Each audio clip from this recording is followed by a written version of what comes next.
Madhava Kunja Bihari Jaya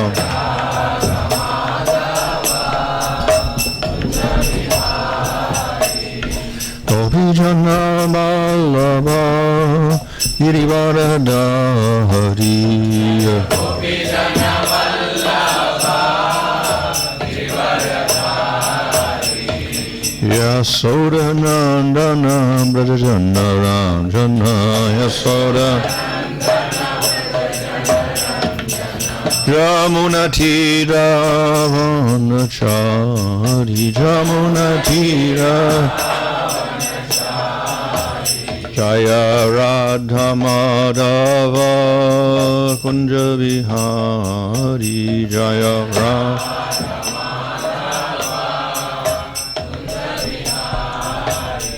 Hare Krishna Krishna Krishna Hare Hare Hare Rama Rama Rama Hare Hare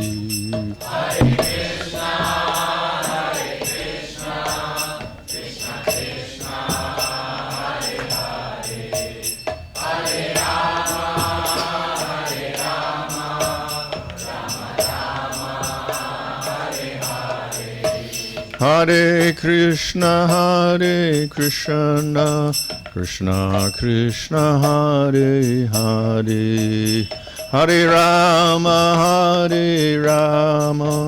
Rama Rama Hare Hare Hare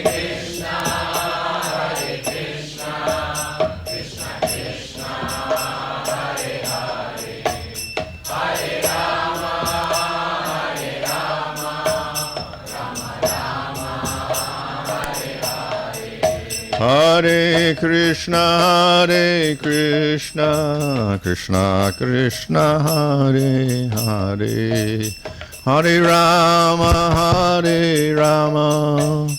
Rama Rama Hare Hare Hare Krishna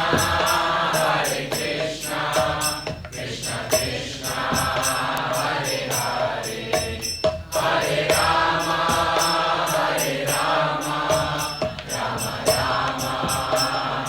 Rama Rama Hare Hare Jaya Prabhupada Jaya Prabhupada Jaya Prabhupada Jaya Prabhupada Jaya Prabhupada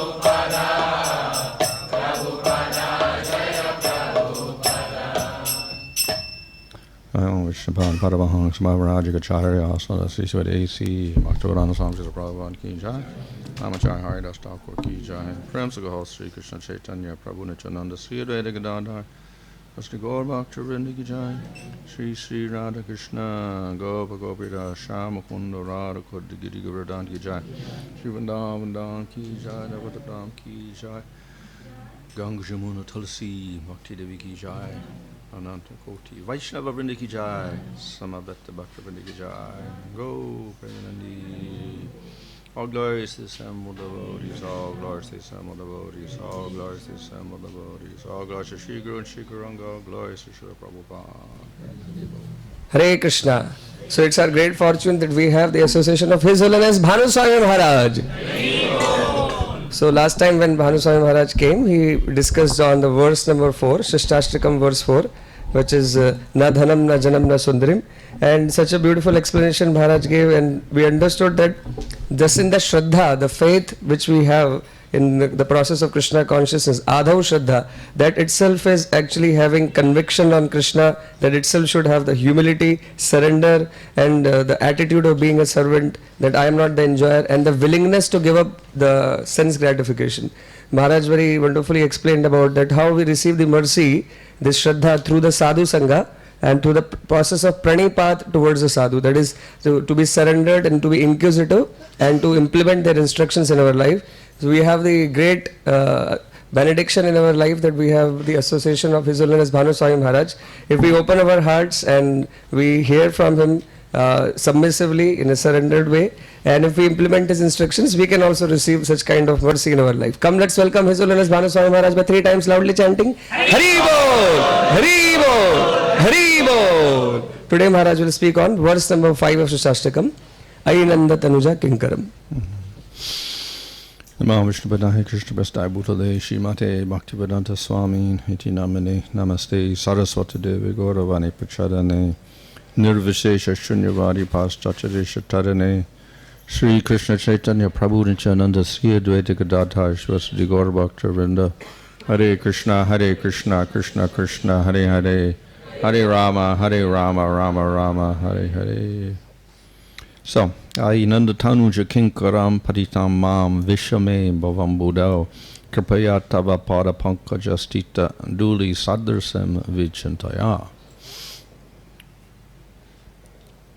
O Krishna, son of Nanda, I am your eternal servant, but I have fallen into this dreadful ocean of material existence. Please be merciful and think of me as a speck of dust at your lotus feet. So the previous verse was actually a negative expression.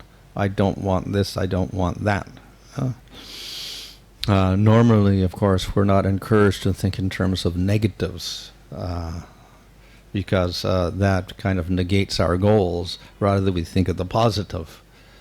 But in devotional service, it's necessary that certain negatives be discarded. Certain things are discouraging for bhakti, so we discard those things. So that is why the previous verse was expressed in terms of the things we don't want, because these are obstacles to devotional service. And it's, of course, we do not practice renunciation as a main process, but implicit in the process of bhakti is a sense of renunciation. And therefore, in the very first angas of bhakti, the preliminary angas of bhakti, or the door to bhakti, we have one of the principles is to tyaga, to give up things on behalf of Krishna or for the service of Krishna. So we're willing to give things up, even if we cannot do it perfectly. At least we have a willingness to try to give up our material attachments. And of course we have one of the offenses to the holy name, the last offense, to remain materially attached even after understanding the glories of the holy name and process of bhakti, and at the same time the necessity of giving up those attachments. If we refuse to give them up, then it's an obstacle to bhakti as well, and it becomes an offense if we make no attempt to give up those attachments at all. So therefore there is some implicit renunciation in the process of bhakti also, though we don't cultivate renunciation as such. Rather, we cultivate attraction to the Lord. So therefore in the process of bhakti we have this bhajana kriya, and then anartana vritti, and then nishta, ruchi, asakti, and bhava. So this is actually tracing the development of attraction to Krishna. And the opposite, that is the rejection of material things, is an accompanying result of that. So anartana vritti is not the goal, but it's a byproduct of the development of bhakti. And when it reaches nishta, then it's sufficiently, the attraction to material things is sufficiently decreased because of the increase of attraction to Krishna. So we get nishta. And then when that gets a little more attraction for Krishna and a little less attraction to Maya, then we get ruchi. It's a positive state. In fact, not just a neutral state, but a positive state of more attraction to Krishna and less attraction for Maya. And when that goes further, then we get ashakti, more and more attraction to Krishna and less attraction to Maya. So that more attraction to Krishna is expressed in this verse. The other one was the negative things. I don't want this, this, and this, and this. So that our material attractions are decreasing. Here we find a more positive aspect of increase again of attraction to the Supreme Lord and surrender to the Supreme Lord. So this is expressed in terms of pleading with the Lord to be accepted as a speck of dust at the lotus feet of the Lord. So there's a sense of humility there also. And of course it's expressed by the fact that he says, I'm fallen in the ocean of material existence. So He admits his pitiful state here. So, at this stage, the attraction to Krishna is significantly more than the attraction to Maya. There is still attraction to Maya, but this is an advanced stage, because after this we get the stage of bhava, where Krishna manifests himself to the devotee. So this attachment is quite significant. And it is said at the later stages of asakti, then we have a shadow appearance of the Supreme Lord also, that he manifests himself as a reflection in the heart. So therefore, this asakti stage is quite advanced, because it's right next to the manifestation of Krishna directly, whereas in asakti there's a shadow or a reflection of his manifestation. So because of the attraction to the Lord, there must be significant decrease in attraction to Maya. The two things are simultaneous. There is another process by which we can reduce our material attractions. And we find this operating within Jnana Yoga and Karma Yoga, or not, Astanga Yoga, where we control the senses, and we practice renunciation as a main principle. We control the senses, we control the mind, we renounce things, we perform austerities, we do vratas, etc. All of this is to reduce that attachment. So that becomes a major part of the whole process of jnana and Astanga Yoga. And of course, it's successful, but it's very difficult, and therefore it takes a long time. But the process in bhakti is different.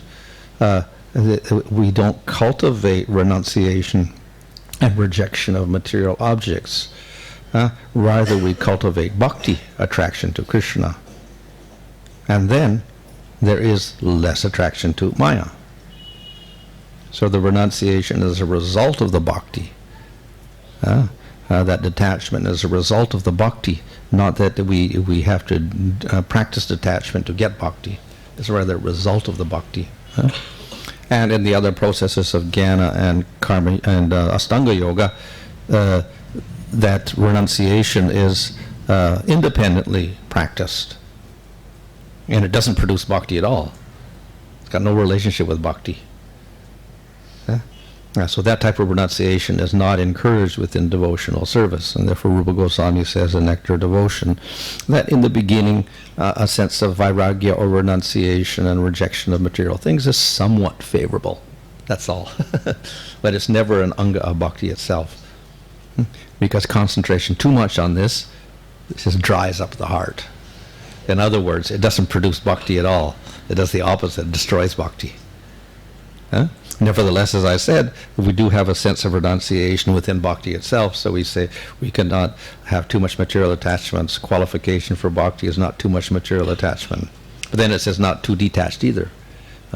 And in the first angas of bhakti, one should be willing to give up things, material things, for the sake of Krishna. So we have some sort of renunciation there. But it's never a main factor.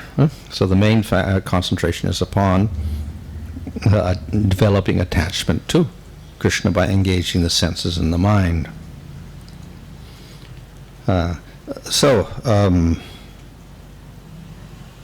We have the processes of bhakti, such as hearing and chanting and remembering and archana, etc. And these are all engagements for the senses and the mind. And that is the definition of sadhana bhakti, engagement of the senses to attain bhava. But simply by engaging the senses, you don't necessarily get bhava, because we engage the senses in material things. We end up more in the material world, more material attachment. So the senses are engaged in serving Krishna, and serving Krishna favorably. So therefore, that the definition, the first definition given in the Nectar Devotion, that is Anukulyam Krishna Nosilanam, is the basic definition which is included in the definition of engaging the senses to attain bhava. That you cannot separate the two things. So yes, we engage the senses in Krishna, but it has to be with favorability. That is, with the intention of trying to please Krishna out of affection. So that is a necessary element in our engagement. If it's not there, then the process becomes very, very slow. Certainly it has some effect. Just like accidental chanting of the name has effect, but it's much a slower process. So when we're talking about bhakti, then there has to be that element of devotion there, as well as the engagement of the senses. Which may be a little bit difficult for us to appreciate in the beginning, but that is why we call it bhakti yoga. It is a devotional process. So we're trying to express that devotion to the Supreme Lord. And then the other aspect, the counter aspect of this expressing love for the Lord is no other desire. So the more we have other desires, the less we can give ourselves to the Supreme Lord. Of course, the same principle operates in the material world. If you're devoted to one person, you cannot devote to somebody else or to yourself. The more you have other attractions, then the less you're going to be devoted to another person. So, therefore, the same thing works spiritually. If we were devoted to Krishna, then we give up attraction to other things. We reject those things as unfavorable for our attraction to the Lord. So that is anya abhilasha shunya.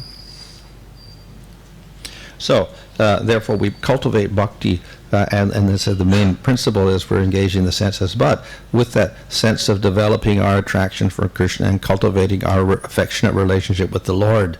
And the result is that the material attachments decrease and decrease and decrease, and then simultaneously the attraction to Krishna increases, increases, and increases. So when it increases significantly, then we call that stage asakti. So yes, there's still impurities, there is still some remnants of attraction to Maya there, but insignificant compared to the attraction for the Lord. So in other words, this person will show symptoms of this, obvious symptoms of this in his daily activities. He's no longer attached to material things, and he's simply engaging himself in devotional processes in a very spontaneous way. Of course, we can take the example of the gopis, but then they're not on asakti at all, they're in prema stage, but just their sense of engagement and their attraction to Krishna we can take as an example. The gopis, for instance, what did they do? They gave up their houses, they gave up their families, they gave up their husbands. Not because they're so opposed to that, but simply because of attraction to the Lord. They cannot think of anything else. Everything becomes insignificant. Attraction to the Lord is so great that attraction to everything else withers and dies.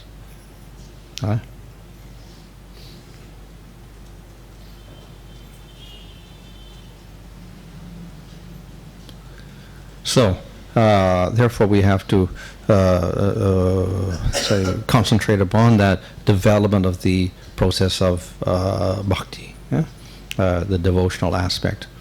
And when it becomes very strong, then we're in a very favorable position.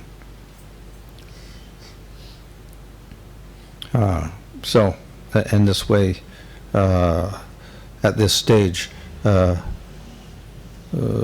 consideration of material things becomes insignificant.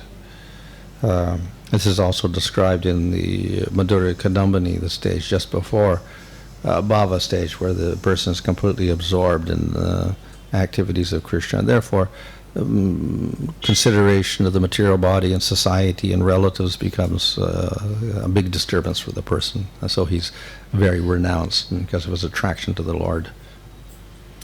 So, therefore, we have to consider that the development of the process of bhakti, the devotional aspect, when it becomes very strong, then we're in a very favorable position. So, therefore, at this stage, consideration of the material body and society and relatives becomes a big disturbance for the person. And so he's very renounced because of his attraction to the Lord. there is a little bit of a difference between the stage of ruchi and asakti.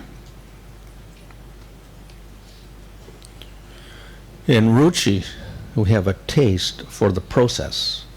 That is for hearing about the Lord or chanting the Lord's name or worshiping the Lord. In asakti, the attraction is Krishna himself. Of course, he's non-different from the process of hearing and chanting, etc. But within ruchi, where we become attracted to the process itself, and in asakti, we're attracted to Krishna in the process. So we practice the process because Krishna is there. In other words, there's more of a revelation of the Lord within the processes of bhakti. And therefore these processes are attractive for that reason, because of Krishna in them. So there's more of a manifestation of Krishna within the process than previously. Yeah, of course, we can say that the name, for instance, is non-different from the Lord, so therefore the Lord is fully in the name, but that is revealed only gradually. And when we get to the stage of bhava, then the Lord reveals his form, and then gradually he reveals his qualities, and then his pastimes. Before that, it's not manifested. So, yes, Krishna is in the name, and Krishna is in all the different processes, but because of our coverings of Maya, he's not manifested to a high degree. Definitely is there, and its potency there, but we don't realize Krishna there. So, in asakti stage, then, Krishna is more accessible to the jiva because the impurities are less and the attraction to Krishna is more. So Krishna manifests himself in the process to a higher degree. And therefore, as I said, he even manifests like a reflection in the heart at a certain stage. In that ruchi stage, there was attraction to the Lord, but one has to make some effort to withdraw oneself from material thoughts, material objects, etc. Whereas in asakti, no effort is necessary. It's spontaneous attraction to the Lord. So that means the attraction to the Lord is significantly more, attraction to Maya is significantly less. In ruchi stage, there's a little bit more Maya present and a little less attraction, so therefore you have to put a little bit effort into concentrating on the processes of bhakti and chanting. And in asakti stage, it becomes very spontaneous. So we can distinguish the two stages by that, a greater spontaneity of the engagements in asakti, and more effort required in ruchi stage. So in this way, we can say this is a very positive stage, because it is approaching realization of the Supreme Lord. So obviously it's very similar to the bhava stage. Bhava stage is very spontaneous. Krishna reveals himself, and therefore one does activities, but the activities are no longer sadhana. They're expressions of one's love for the Lord, because one sees the Lord. So those are called anubhavas at that stage. Here we're doing these activities of bhakti, but later on they become anubhavas. They're constituents of rasa itself in bhava stage. So asakti stage is the we can say the stage just preceding this bhava stage. So it's getting very close to that and very similar, but having spontaneity, attraction to the Supreme Lord, and we say manifestation of the Lord slightly in the heart, etc. Okay, so that's that verse. This effort, previous slide which you are saying that in the ruchi or even other lower stages than ruchi, a person has to put effort to withdraw one's mind from Maya and put in Krishna. So what is this effort? Because you also said that we don't cultivate the renunciation from Maya, we actually cultivate attraction to Krishna, but then also the effort is required to withdraw one's mind from material objects. Yeah, we can say that there's another way. There's an effort to concentrate on the devotional processes. In other words, we're doing bhakti, but then still we have to concentrate on that without distraction from material things. In other words, we do have in the mind still some distracting elements, and so we have to make efforts to concentrate on the Lord and get rid of the material elements. Huh? So which means we recognize the pull of Maya still existing, and then when we recognize the pull, we take more and more shelter of Krishna. Yeah. So obviously we're not just trying to control the senses, but the control is there by concentrating on the Lord more.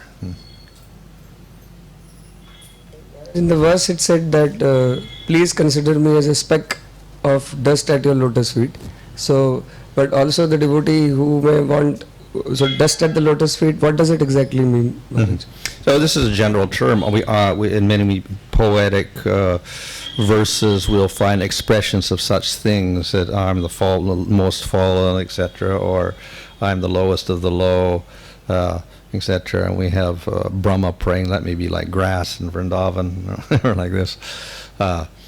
So it's not necessarily indicating particular rasa or anything like that, but it's an expression of the dasya, or the humility of the devotee in front of the Lord. And of course, as a basic principle, we are Nitya Krishna Das. We have to accept that as a basic principle of bhakti, that we are submissive to the Lord is the master, we are the servant. That does not imply particular rasa at that stage. It's simply that we do have to accept the fact that Krishna is the independent supreme controller, and we are, some dependent person. So that's there within all of the processes of bhakti and in all the rasas also. But it doesn't necessarily lead to a sense of dasya, in the sense of identifying himself as a servant of the Lord. But within all of these processes, that is present, even within something like vatsalya, where one is superior to the Lord, still that sense of we are completely dependent on the Lord. It must be there also within that. So these expressions of being like a piece of dust at the lotus feet of the Lord expresses that type of humility and dependence on the Supreme Lord, and insignificance before the Supreme Lord. It is not an indication of that the devotee is saying that I am ready to accept any rasa which you give me. It's not, the fifth verse is not saying like this, that I am ready to become your servant in whatever way you wish me to serve. He is not asking like any of the rasas which you wish me to serve in, I am ready to serve in that way. That's not the expression. Well, it doesn't specifically say anything like that. One can have that attitude, but generally as one advances with Krishna, not with other forms of the Lord, only with Krishna. And then when, because of exposure to the different pastimes, one generally develops an attraction for a certain rasa. So that's just by exposure to different things, then he develops a taste for a certain rasa, that's all. So that is separate from this expression. Because in the verse which you mentioned just in the slide, Maharaj, and just 2 slides before this, there is a verse which you mentioned, one verse, this. Here also the gopis are saying that please make us your maid servants. Mm-hmm. So they are expressing that we don't even want to become your wife. The Acharya's comment on this, we just want to become your maid servants. Mm-hmm. So can you explain this attitude which even the gopis are carrying? Yeah, actually in Dasya itself, in Nectar Devotion, there's one quotation, it's actually the gopis. They're speaking, I think it's from the Krishna Karnamrita or something like that. So it's the gopis speaking in Madhurya Rasa, but they're expressing Dasya also, sense servitude also. So there can also be within a rasa, there can be other secondary rasas mixed. And sometimes they're quite prominent. So with Balaram, he has a little Vatsalya mixed with his Sakya or whatever like that. And in other rasas like the Pandavas, they have, like Yudhishthira has a little Vatsalya in his Dasya and whatever. So there's going to be mixtures, and they'll manifest at certain times. So there can always be that.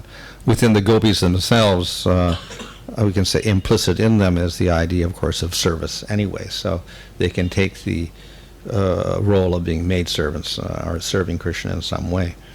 So there's a little bit of dasya there also, dehi dasyam. Please make your maid servants. So that is there also. But it doesn't necessarily indicate the dasya rasa as such, where one identifies oneself exclusively as a servant of the Lord and serving in different ways like that. Their main element here is the madhurya. How does this manifest? That they are saying that to approach your lotus feet we abandoned our families and homes and we have no desire other than to serve you. In the devotees' life, Maharaj, as they are progressing, how does this exactly manifest in devotees' life? Well, as one goes through ruchi and asakti, and then up into bhava, then the attraction for Krishna is more, attraction to everything in the material world is less. So then there's a natural sense of rejection of everything in the material world as we get into asakti and then bhava stage.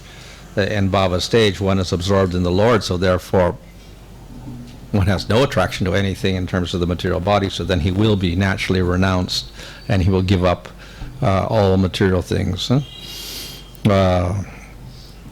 We see that even in one of the symptoms in Raganuga Bhakti is one goes to the holy dham. So even there in the sadhana stage, the more one becomes attracted to the Lord, then the more likely one is to renounce all connection with the material world. Because generally when you say go to Vrindavan, it means you've renounced everything. Not you take your family with you.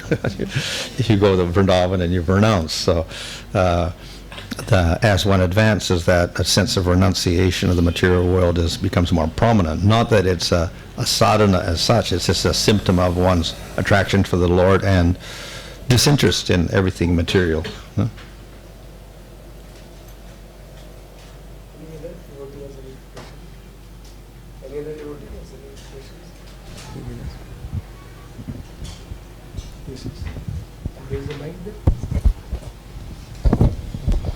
Maharaj, you said bhakti is engagement of senses in a favorable way, that is with attention to please Krishna with affection.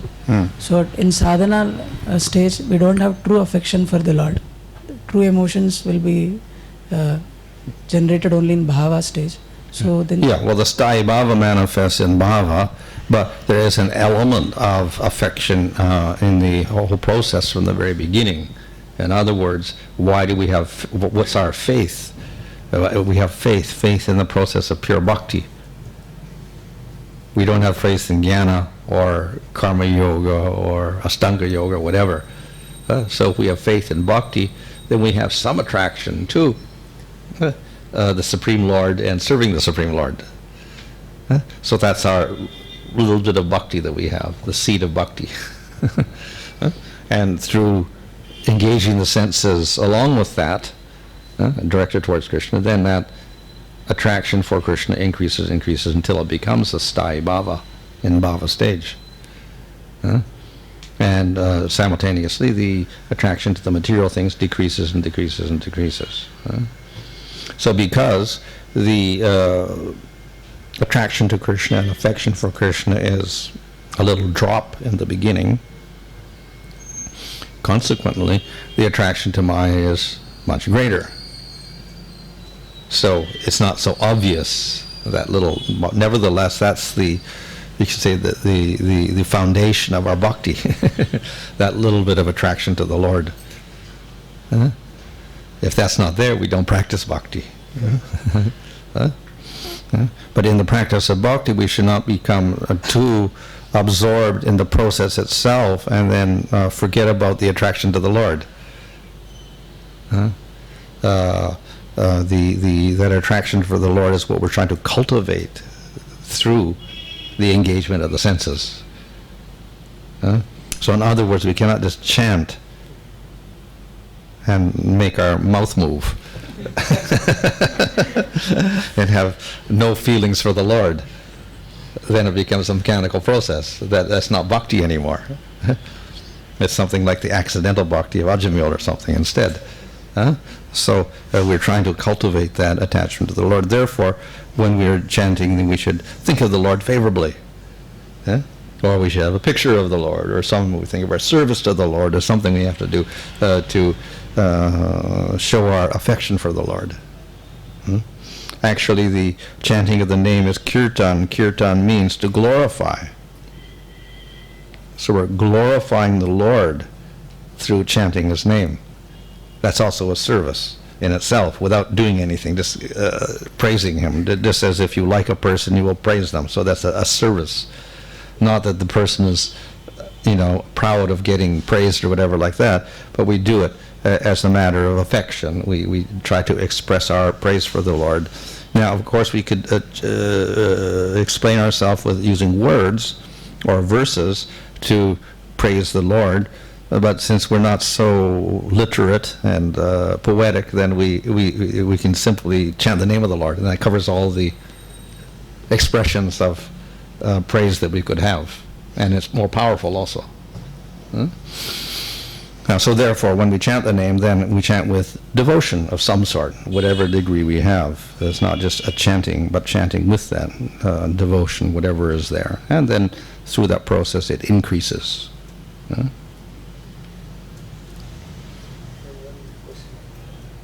Sometimes when we are preaching, an example is also given in the material world. In order to achieve something, then you have to concentrate on your goal. So you have to use your mind and your intelligence to concentrate on your goal. Yeah? But it becomes more powerful if you also have some emotion that goes along with that. That you really like that goal, and that you get, when you achieve it, you get happiness out of that goal. So if you have an emotion that goes along with that goal, then you can achieve it much quicker. So the same with bhakti. Yes, it works even if there's no emotion or whatever, and it's accidental to some effect. But if you do have the devotional element, then the effect is much more powerful. Whereas sometimes when we preach to the boys or young people, so sometimes they become, after a certain time of getting introduced to the basic philosophy, they start realizing that in order to progress further, they have to give up certain things. So because that's the process of bhakti. Like for example, you have to say that movies etc. are not favorable for bhakti etc. Like we have to inform at a particular time. So then we have observed that some of these people, when they see, they become fearful of giving up some material things. So instead of focusing on the forms of bhakti and progress further, they start becoming fearful. Oh, I have to give up this. And of course then they see the senior devotees etc. that they are much more detached, much more renounced. So then they start becoming so fearful that they don't even progress further. So what is to be done in such cases? Well, the main thing is not so much to emphasize what we have to give up as unfavorable, but rather to concentrate upon the activities of bhakti itself, which will give a natural sense of detachment and disinterest in things later on. But we do have some basic, things we have to give up, so we have 4 regulator principles like that. But beyond that, then we don't give so much emphasis to that, and we concentrate more upon the cultivation of bhakti itself to give a natural sense of renunciation. So what happens in such cases is that, say if we do not inform that such kind of things should be given up, then anyways they don't turn up for the programs because they have so many other engagements, materialistic engagements, that they won't even prioritize the process of bhakti. Like if we don't inform them, the problem is they are anyway absorbed into it. And if we inform them, then some of the people, of course some progress, and some people feel, oh, I'll have to give up this much, okay, I should not progress. Well, so in either case we don't get a good result, yeah? Which means commitment to bhakti is much less. So they're at a certain stage of not too much commitment, and we can't do too much about that. If they have more commitment, then yes, fine, we whatever you say they can follow and they can try to achieve it. But if they're not willing to do that, it was like a certain amount of material attachments they cannot give up, so no matter what you do, it doesn't work. So therefore, we can accept it that they come to a certain stage and that much bhakti is good for them, but it may take some lifetimes before they get further, that's all. So, on also, this is specific to preaching, but also specific to life of sadhakas. How should they give up this fear of giving up something material? Because in different devotees' life it manifests in different ways. Like how one should give up the fear of giving up something material rather than focusing on accepting more higher... Well, we have in devotional service, because we have engagement, we don't give things up, we engage things in bhakti. At the same time, within bhakti itself and within the Gaudiya Sampradaya, the emphasis is not upon renunciation. The emphasis is upon engagement, so therefore there weren't even any renunciates in the movement as such, a few Babajis, other than that not much.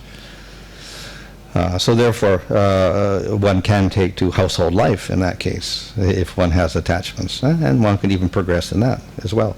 So we find many persons were householders, but they advanced in bhakti anyway, in spite of being householders or whatever. So therefore not necessarily to give up everything. According to one's qualification, one should renounce only. Actually, in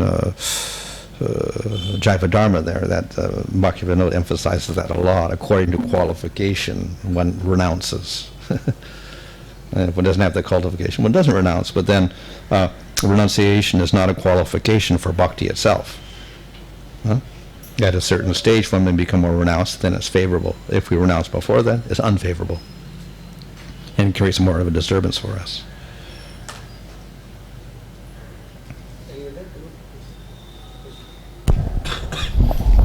Maharaj, while in the process of bhakti, we have attraction for sense gratification also in bhakti also.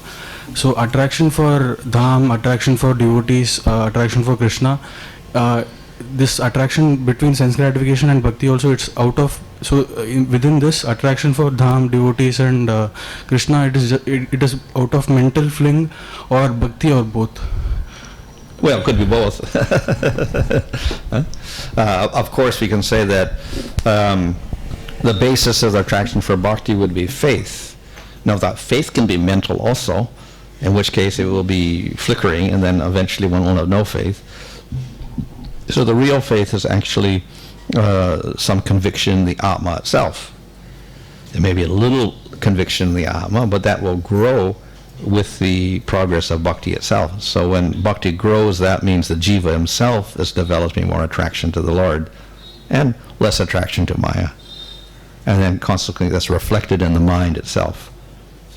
Now artificially we can also produce renunciation in the mind without the soul having it, and that's an artificial type of thing, and it won't be steady.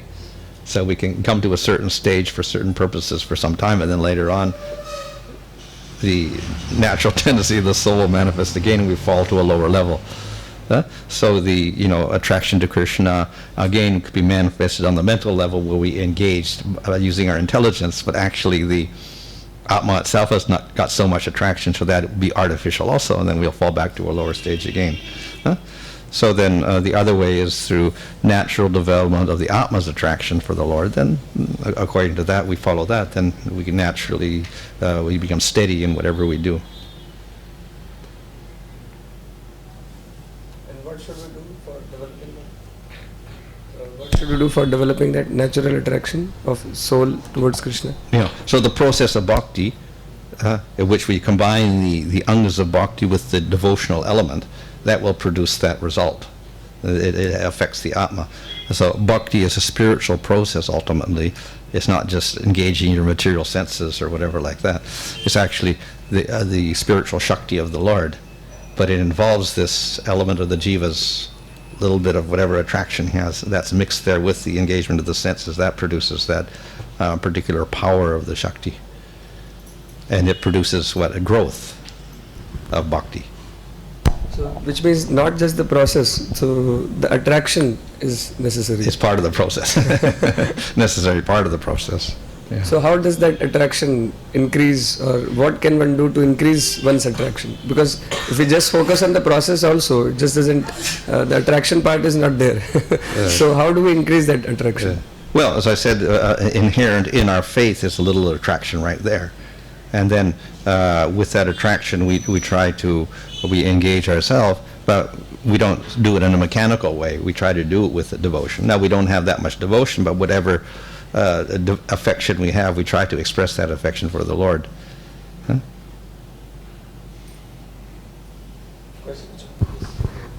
Maharaj, in efforts to withdraw mind from the material objects, how does the universal form of Lord, how does it help? Like, okay.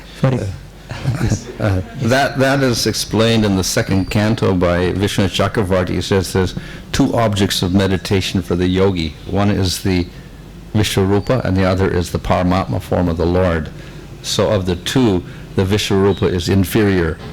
So it's for immature yogis because it's actually a material form made out of material elements.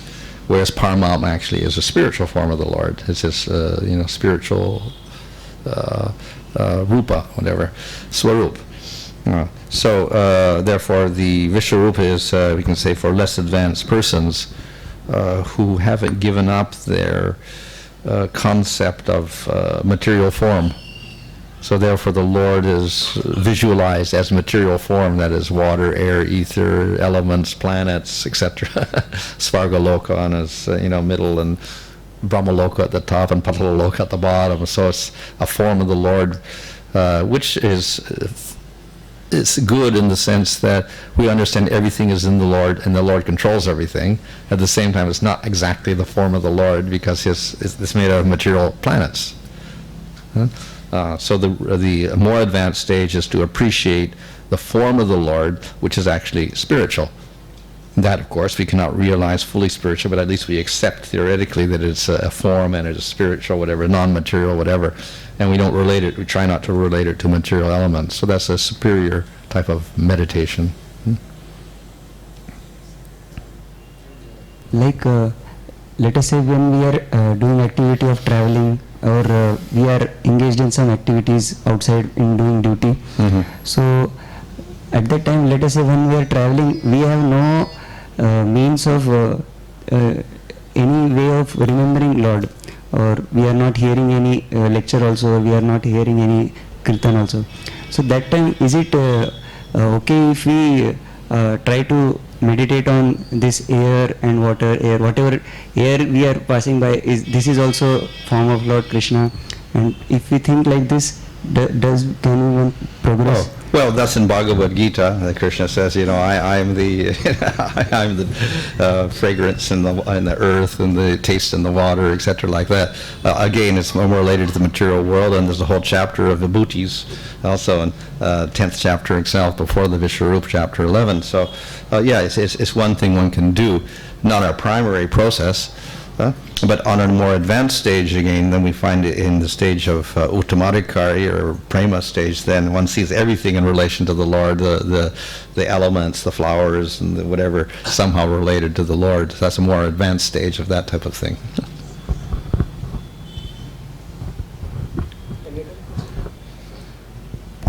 Maharaj, we can see two contrasting examples in Gaur Kishodas Babaji Maharaj and Bhaktisiddhanta Saraswati Thakur. Like Gaur Kishodas Babaji Maharaj used to sit in toilet area to avoid the people. And even they would have come, he would not have preached because he was more into chanting and limbs of bhakti.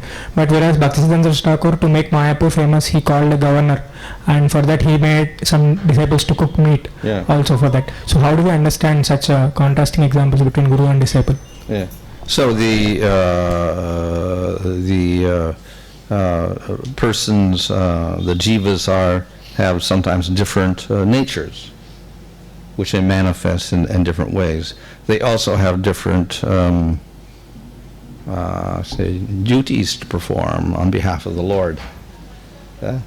So in general, those who choose the Babaji type of life are interested in achieving realization of the Supreme Lord, and once they achieve that, they become absorbed in that, and they disregard everything else. So as one advances, then that's what generally happens anyway. So we see the uttamadhikari sees everything in terms of prema, and he's not really concerned with the material world at all. So preaching is very, very secondary, if at all, for the uttamadhikari. However, then we also have opposite examples. So even if one isn't Uttamadhikari, we find they may preach. And an example given by Jiva Goswami, I think, is the Narada Muni. He's in prema, but he's preaching all the time. So it looks like he's coming to a lower level. Of course, he's not coming to a lower level really, but he acts in terms of distinguishing favorable and unfavorable, demon and devotee, etc. So that's also possible. It's a rarer state, but it's also possible for the most exalted devotees to engage in preaching activities and do what is necessary for delivering the fallen souls of this world. Chaitanya Mahaprabhu's movement has these two aspects, the Name Ruchi and Jiva Doya. So we can say that Bhaktisiddhanta Saraswati Thakur concentrated on the Jiva Doya aspect and Gaura on the Name Ruchi aspect. It's a matter of degrees. Obviously, if one is a Babaji, one is not completely detached from preaching, but it's minimal in comparison to his taste for the name or whatever. And the opposite also for the one who's preaching. He doesn't give up his attraction for the Lord, but the other aspect becomes more prominent. So, however, Srila Prabhupada would say that Goshthanandi is better than Bhajananandi. Well, that's emphasized by Lord Chaitanya because he says, go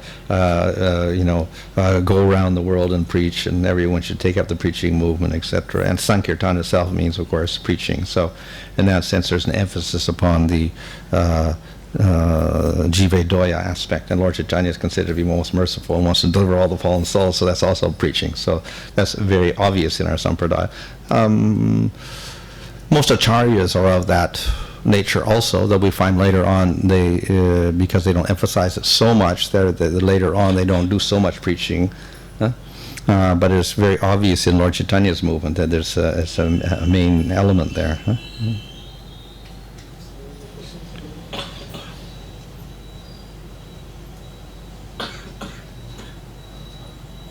Probably for that reason also there's less of an emphasis upon renunciation, even though it is there in the Babajis.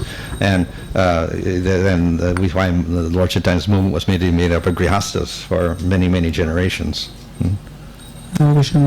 So sometimes what happens that mind, we want to detach it from some sense gratification, but trying to think about detaching from sense gratification, we end up thinking about that sense gratification. So how to...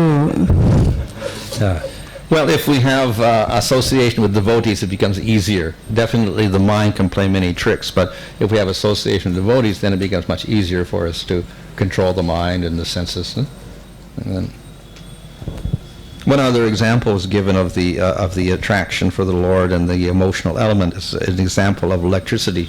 So electricity is like concentrating on your goal, and then the emotional element is like magnetism, attraction. And if you combine the two, we get electromagnetism, which is greater than either of them. So we get a combination. So then that makes the whole process more powerful. You said that in the answer to his question that if we have association of devotees, then we can avoid the mind's tricks. Yeah. Because mind can, as he says, that when we are trying to get away from the sense object, it may actually even more think about it. Yeah. So how does that mean? What does that mean? That if we have association of devotees, it will become easier. Yeah. Well, if we have devotees who have controlled the mind to a greater degree, then and therefore they're more peaceful, then that has an influence. The association influences another person. As I said, I think previously, that people are like spatikas. So that they pick up the color of what they're close to, like the spatika. So if they're near devotees who are controlled and spontaneously doing their devotional activities, they tend to pick up that mood also. And if they're with people who are uncontrolled, they pick up that mood also. They get influenced easily by that.